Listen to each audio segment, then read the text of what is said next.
আসসালামু আলাইকুম। মেহেক উম্মেদ দেশি ভিডিও আপনারা সবাই স্বাগত জানাই। আমি আজকে আপনারা লাগিয়া হোমমেড একটা কফ সিরাপ রেসিপি লইয়েছি, যেটা আমি আমার বাচ্চা হাজব্যান্ড তারা সবসময় এটা দেই। কারণ বাজারে যে কফ সিরাপটা পাওয়া যায় এটা খুব একটা হেল্প করে না। তো আমি সবসময় ঘরে এটা বানাইয়া আমি আমার বাচ্চা হাজব্যান্ডে খাওয়াই। কারণ এখন যে অবস্থা আমরা যে ভাইরাসটা আছে খুব একটা ক্ষতিকর ভাইরাস। সো আল্লাহ সব হেফাজত কর্তা।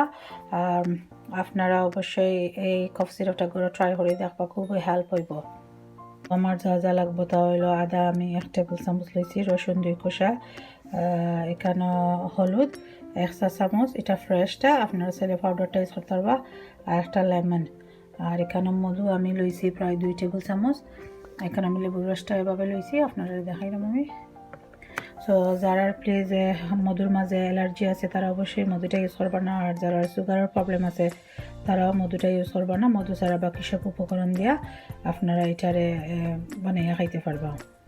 আমি এটারে মিডিয়াম আছে কুকারের মাঝে বয়েল করলাম, একটা ফানোর মাঝে লইছি দেখলাম। আপনারা একটা জিনিস বিশেষভাবে খেয়াল রাখবো, কারণ অনেকের মধুর মাঝে অ্যালার্জি থাকে, সো আর ডায়াবেটিক্সও আছে যারা, আর তারা অবশ্যই মধুটা ইউজ করবা না।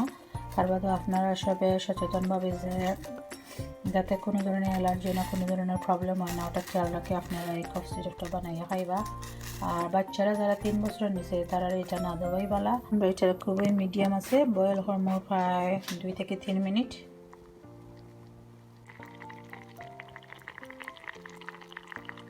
তো আমি এটারে একটা চাকনির সাহায্যে এরকম একটা জারের মাঝে আমি ভরিয়ে রাখলাম, কারণ এটা আমি 3 দিন ব্যবহার করবো। তো ঠান্ডা পরে এটা আমি ফ্রিজের ভিতরে রাখিলামু।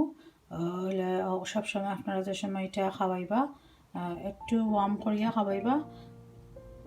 এভাবে চাকিয়া একটা বোতলের মাঝে লইছি দেখা।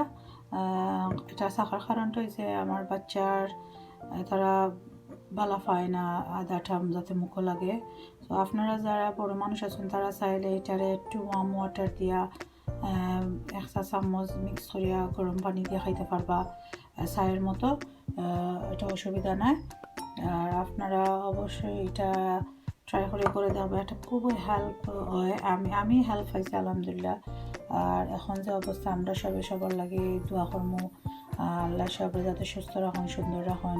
এই ভয়াবহ যে বেমারটা আইছে ওটা থেকে আল্লাহ আমরা সবাই বাঁচাইয়া রাখা। আপনারা আমার এই কফ সিরাপটা বেশি বেশি লাইক শেয়ার করিয়া দিবা যাতে অন্যরা দেখতে পারে। যদি ফার্স্টে একটু বেশি 3বার খাইতে পারবা, একটু কম হইলে 2বার খাইতে পারবা। 1 চা চামচ আপনারা চায়ের সাথে খাইতে পারবা, লিকার চায়ের সাথে। তো আমি এইভাবে বোতলটারে ঠান্ডা হইলে ফ্রিজারে রাখলাম।